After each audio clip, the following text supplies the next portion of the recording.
Halo, selamat malam Mbak. Saya Sandro Ya, Ganteng. selamat siang Pak Sandro, nggih. Ada yang bisa dibanting atau bagaimana saya membantunya? Tolong jangan disebutin nama Jangan ya Mbak. dibanting, Pak. Oh iya, nggih. Nggak perlu Tolong, disebutin nama itunya. nggih, tolong bantu saya ya Pak ya. Bantu apa ini Mbak? Bantu ngebuki apa? Nutuki apa ngemplangi? Ah, Nggak, kan gini toh Pak. Boleh aja ya. Maaf, ini satu pagi tadi itu kan lihat YouTube-nya dengan nggak sengaja itu lihat yang kasus penipuan yang kerja di Hong Kong yang habis 50 juta anak mana itu Lombok ya, Ya, mas-masnya gimana? itu. Gimana? Terus akhirnya nyenengan kasih nomor WA untuk dihubungi karena dia kerja di tempat yang Filipin pengepakan baju bekas itu loh lah. Terus itu kok saya jadi penasaran gitu mau tanya soalnya kok bisa bantu karena sebenarnya kan saya kerja kan udah mau finish nanti tanggal 21 Maret.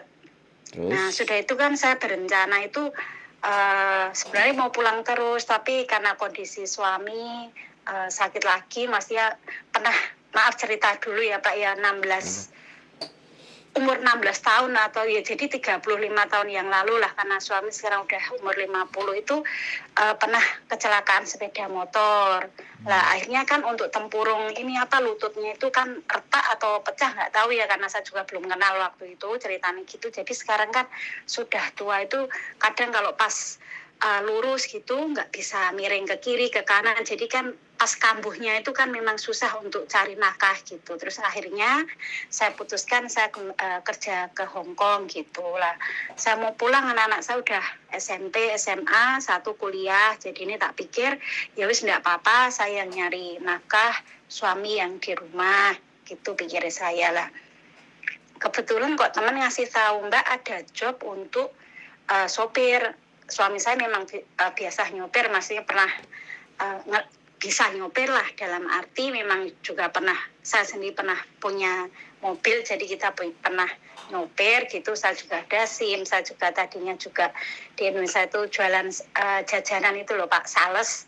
Mobil pribadi sih sebenarnya cuma tak isi barang-barang, tak jual ke warung-warung, muter daerah saya situ. Jadi dari pagi sampai malam itu saya sama suami salesan jajan karena kondisi suami udah enggak fit. Jadi saya padahal pesanannya ya kayak aqua yang bok-bokan itu kan gede. Saya sendiri kalau gaji orang otomatis saya nggak cukup dengan kondisi corona waktu itu tahun 2019, tahun 2020. Akhirnya tak putuskan yowis sebisanya lah saya ada 10 box, 12 box tak antar sendiri, tak sopiri sendiri, tak angkati sendiri walaupun perempuan tua yowis kuat gitu waktu itu. Terakhirnya karena saya udah di rumah, dulu pernah kerja di Hong Kong tahun 2017, memutuskan kembali ke majikan yang sekarang gitu. Dan alhamdulillahnya majikannya masih mau. Tapi itu Pak, saya kok punya planning kalau saya itu mau ya istilahnya enggak terlalu lama di Hong Kong. Jadi profesi saya itu enggak selalu helper gitu. Karena gaji standar kan memang pas-pasan lah untuk 3 anak yang sudah kuliah, sudah SMA, SMP, apalagi di full pondok pesantren. Full di pondok pesantren gitu. Makanya saya mau alih ke profesi yang sopir kalau bisa. Terus kemarin cerita curhat sama teman, katanya kok bisa tapi bayar 20.000 gitu lah. Saya kan bingung kalau 20.000 uang dari mana saya segitunya. Terus ada job kemarin itu majikan bilang gini, sebelum saya mau kamu jadi sopir saya tapi maunya kan SIM Hong Kong ya Pak ya. Betul. Saya mau, tapi kamu harus punya SIM Hong Kong. Sementara sampai kamu belum dapat SIM, kamu kerja jadi pembantu dulu di rumah saya. Cuman masalah ke saya lagi, itu ada 4 pembantu, rumahnya itu 8.000 kaki kayaknya itu yang tingkat 3 itu loh Pak. Jadi kamarnya gede, maksudnya terus dia bilangnya gini, nanti kalau kamu nyuci ngelap jendela dari luar pakai tangga. Nah, Sedangkan di majikan ini dulu saya kan punya problem di lengan kanan kiri itu tenis elbow tahun 2019. Akhirnya saya pulang untuk penyembuhan terapi semua. Sekarang tangan saya udah normal. Tapi kalau harus naik tangga terus kacanya kan rumahnya ada ditunjukkan itu fotonya itu memang kayak rumah kaca semua itu saya keberatan. Untuk gaji dia ngasih 5.500. Tapi saya tinggal share room dengan share job sama 4 orang. Terus saya keberatan, akhirnya majikan ini nawarin, gimana kalau lanjut lagi. Ya wis nggak apa-apa, walaupun saya ngopeni anak 4, ya berat juga, tapi wis tanggap biasa lah, wong saya udah kerja 2 tahun. Akhirnya dia bilang gini, Bu, saya yang bilang, Bu, kalau saya mau lanjutkan permit, tapi saya punya planning, saya mau jadi sopir. Setelah 2 tahun ini saya lulus habis kontrak, saya mau jadi sopir. Nyenengan mendukung enggak kalau saya pinjem data, maksudnya data rumah ini kayak bil listrik apa bil air buat daftar di departemen transportasi, saya mau ambil SIM. Dia bilang, ya coba nanti tak pikir dulu, sebabnya saya sebenarnya juga butuh sopir karena bapaknya ada di luar negeri, jadi saya juga butuh orang ngantar anak-anak saya untuk sementara ini gitu. Terus nanya, kalau gaji sopir itu berapa? Maaf ya Bu, saya nggak tahu, saya juga dengar-dengar dari teman itu ada yang istilahnya kerja helper, tapi dia juga jadi sopir. Saya bilangnya gitu, saya nggak tahu, mungkin majikan saya searching ya kalau nggak salah, itu mungkin cari-cari info. Akhirnya tuh tadi malam bilang lagi, kamu boleh, itu kan SMS yang tadi malam, kamu boleh pakai data saya, alamat untuk apply SIM, tapi semua biaya apa saya nggak mau tahu. Dan saya juga belum pasti kalau saya ngambil kamu sebagai sopir saya suatu saat nanti, bilangnya gitu, itu di SMS itu. Terus saya jadinya kan mikir gini, kalaupun saya ini sudah 2 tahun, insya Allah saya finish kontrak itu, saya mau cari job yang sopir itu kan saya belum renew Pak. Nah, tapi kalau ada yang majikan yang mau istilahnya membuatkan saya SIM istilahnya, terus nanti beralih pun enggak apa-apa, cuman karena saya udah kadung ngomong sama ibunya, saya pinjam KTP alamatnya untuk buat SIM, jadi ya saya nuruti omongan saya dulu, saya nggak mau dibilang plan ya, saya tetap renew 2 tahun sama ibunya ini, baru saya buat SIM. Cuman kok teman saya bilangnya bayarnya 20.000. Itu prosesnya paling enggak setahun sampai 2 tahun baru dapat SIM. Lah saya kan bingung gitu loh Pak, dilemanya di situ. Gimana yo Pak yo? Nggak usah bingung, sampean ini sudah menurut saya orang yang mau naik level. Sampean kalau punya pemikiran seperti itu keren menurut saya. Di Indonesia yang jadi sopir yang saya tahu perempuan itu baru 4 orang. Yang saya tahu loh ya, yang saya tahu. Oh gitu Pak. Sudah ada 4 orang. Nah, kalau sampean masuk berarti 5 orang. Jadi pakai aja. Jadi saya akan jelaskan yang di 20.000 tadi itu dari mana asalnya, bagaimana dan seperti apa. Sebenarnya nggak seperti itu sih. Uang untuk bayar tes, ya sampean harus bisa bahasa Inggris secara tulisan ya, karena tesnya nanti bahasa Inggris. Kalau bahasa Kantonis sampean jelas berat itu belajarnya. Sampean harus memahami bahasa Inggris secara tulis karena nanti ada tes tulisnya. Nah, ada tes tulisnya. Tulis bahasa Inggris. Ya, tes tulis sampean milih yang bahasa Inggris. Nanti ada beberapa teman yang sudah jadi sopir, sampean tak kasih rekomendasi teman. Nanti sampean tinggal telepon aja, sampean belajar sama mereka. Karena aku berkali-kali ditawarin, disuruh ikut, aku dewe sing beler. Bukannya apa-apa karena ya kalau punya SIM nggak ada masalah sih, tapi kalau buat kerjaan saya udah nyaman di YouTube sih. Jadi saya lebih bebas bergerak sama teman-teman. Jadi gampang. Nanti sampean kan sudah pernah ngomong tadi transport department. Sampean ke transport department, bayar pendaftaran awal kemungkinan kalau nggak salah antara 600 sampai 800. Sampai nunggu 800 sampai 800. Sampai tinggal nunggu. Nah, alamatnya boleh pakai aja kan, sudah dapat izin. Nggak apa-apa. Jadi terus sampean ambil hari Minggu atau hari libur sampean itu daftar ke kursusan mobil. Jadi walaupun sampean walaupun bisa, sampean harus tetap ada license dari kursusan mobil. Nah, itu ada Nggih. namanya Lekin. Nah, Lekin itu banyak cabangnya. Kalau yang bahasa Inggris itu biasanya ada di Aberdeen. Saya Aberdeen, direkomendasi nggih. teman-teman anak-anak Indonesia yang cowok di Aberdeen kalau pakai bahasa Inggris. Tapi kalau bahasa Nggih. Kong Tuang sampean bisa nggak ada persoalan kan. Sampean ngomong sama sifunya nanti kan kayak gitu. Nah, dari situ sampean nanti akan dilihat sampean paketnya itu tergantung kemahiran sampean. Kalau sampean sudah mahir nyetir ya nggak usah ngambil paket yang banyak. Paketnya yang Oh, cukup nggih. berapa kali. Yang penting kan kita butuh license dari lembaga apa namanya perkursusan mobil gitu loh, untuk nanti jadi lampiran di transport department gitu loh Mbak. Jadi Oh, sebelum nggih. Harus pokoknya harus license driving school niku harus ya mendaftar pokoknya harus to ndak? ada, Oh, nggih. karena itu syarat yang Iya. diminta. Nah itu yang menjadikan mahal. Kalau memang nggak bisa nyetir ya terjadi 20.000.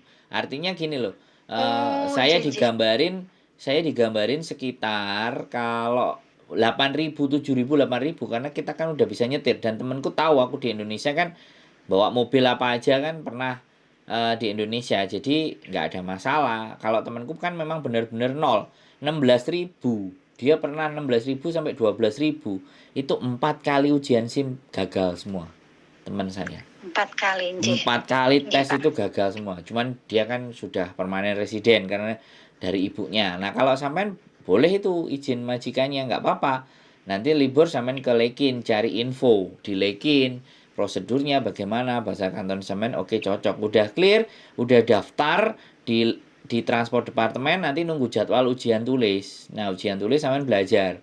Nah setelah ujian tulis, kalau sampean ujian tulisnya berhasil, maka sampean lanjut ke tes drive-nya. Lah menjelang tes drive itu biasanya dari sekolahan Lekinnya. Jadi jadwalnya nanti disesuaikan. Jadi biar nggak ngambil Nggih. paket lama-lama. Jadi seperti Oh, itu. Karena yang jadi kan namanya kursusan mobil yang golek badi kan Mbak gitu loh. Kalau nggih, nggih, nggih. jadwalnya sampean tes drive-nya belum belum keluar, ya jangan les dulu, buang-buang waktu. Ya nanti kalau sudah mau mendekat-mendekat ke arah tes tes drive-nya sampean yang apa namanya transport departemen, baru sampean lempengin. Kalau sampean seminggu libur 1 kali ya sudah, 4 kali, 4 kali, 5 kali, 6 kali pertemuan saya rasa bayarnya nggak segitu banyak. Intinya kalau sampean sudah Oh, nggih. benar-benar tatak bawa mobil, itu saya rasa ya sekali lagi saya rasa ya 6.000 sampai 8.000 itu udah bagus lah, angka yang keren lah. Kalau yang 20.000 itu yang memang benar-benar dia nggak bisa bawa mobil.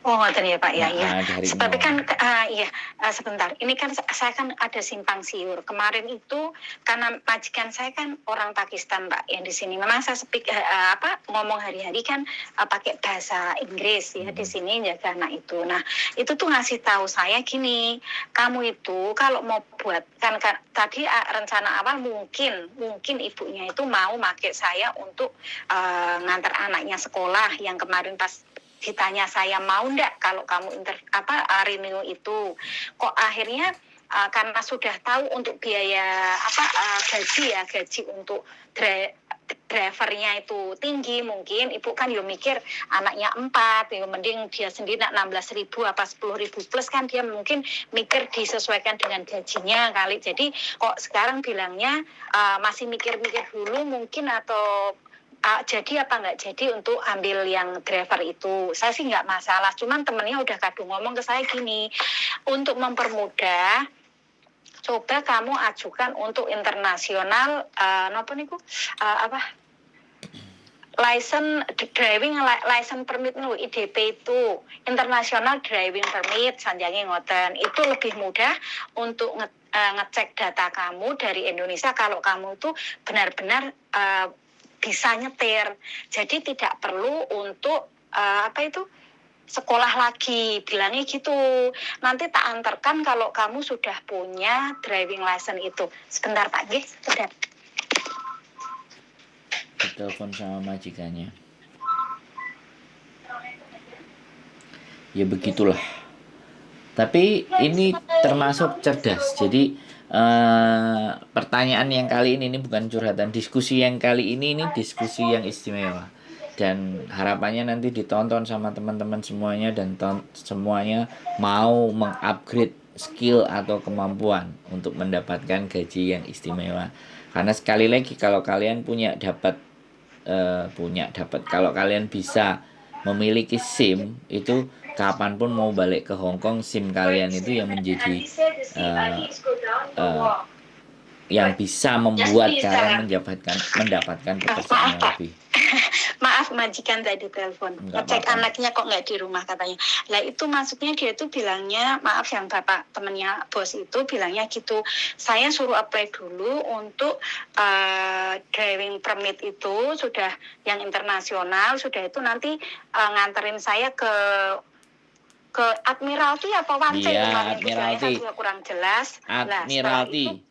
Transport Departemen. Admiralty. Lah itu paling bayar 1.000 katanya. Itu nanti kamu tinggal nunggu tes saja. Lah ini dilema saya, haruskah saya apply yang international driving itu apa enggak usah ya, Pak? Gini. Ini dua hal yang berbeda. Yang beda. Tapi semuanya bisa digunakan. Memang yang Hong Kong style ini memang mahal. Tapi sekali lagi dua-duanya bisa diterima. Sekarang Hong Kong juga open minded. Sampean bisa coba yang internasional dulu. Boleh. Jadi tapi ada namanya probation. Probation itu masa percobaan selama 1 tahun. Nah, sampean boleh datang dan cari info dua-duanya itu di Transport Department, di Admiralty. Bener, berarti 2 info karena itu orang Pakistan ya. Itu benar karena kemarin saya ada di perusahaan produk-produk Indonesia, anaknya daftar SIM juga. Tapi yang diambil yang internasional punya, padahal dia nggak bisa nyetir. Yaitu kemudahan dapat. Makanya ketika sampean dapat masukan itu, saya jawab dan saya pastikan benar. Ya ada yang seperti itu. Ada yang internasional, ada yang Hong Kong style punya. Tapi saya sebenarnya lebih jauh prefer ke Hong Kong style punya gitu loh. Walaupun jadi enggak, kenapa? Jadi enggak usah buat untuk apa international driving license itu enggak perlu.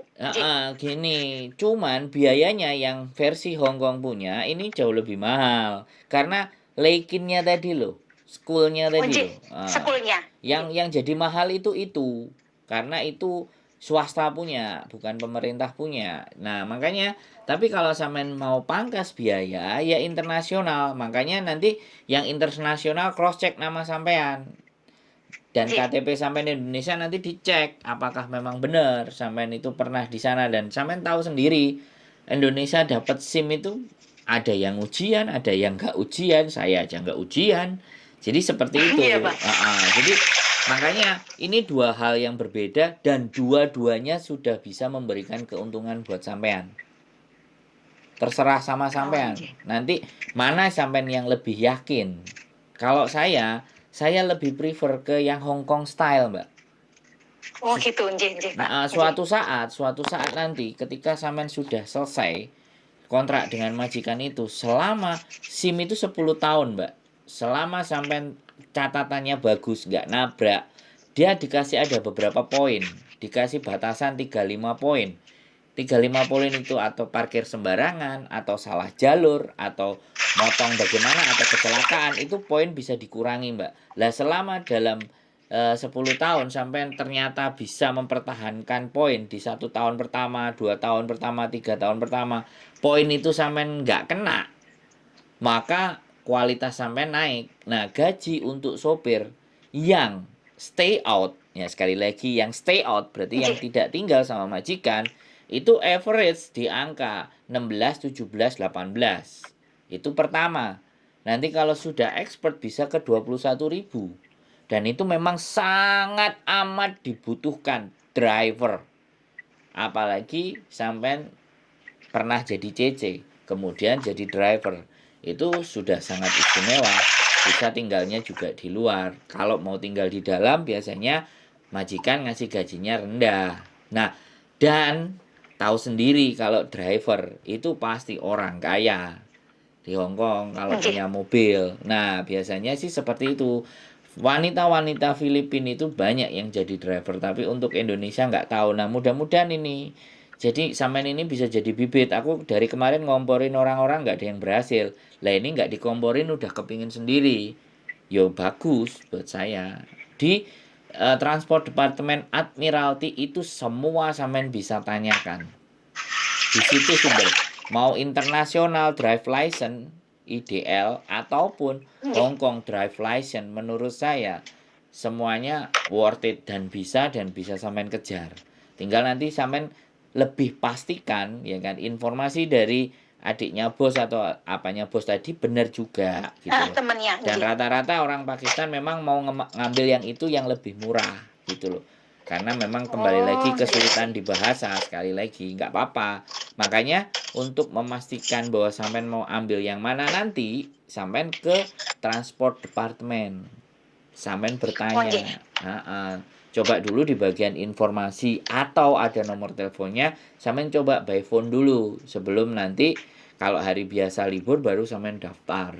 Terlepas ya sampean mau diambil atau tidak ya sama majikan yang tadi. Yang penting dia sudah mengizinkan sampean untuk bisa dapat address approve-nya atau majikannya mau tanda tangan atas supir sampean, itu sudah kesempatan luar biasa. Karena biasanya itu sekali yang awal aja. Selanjutnya nanti kalau sampean kerja, mungkin sama kendaraannya siapa ya sama.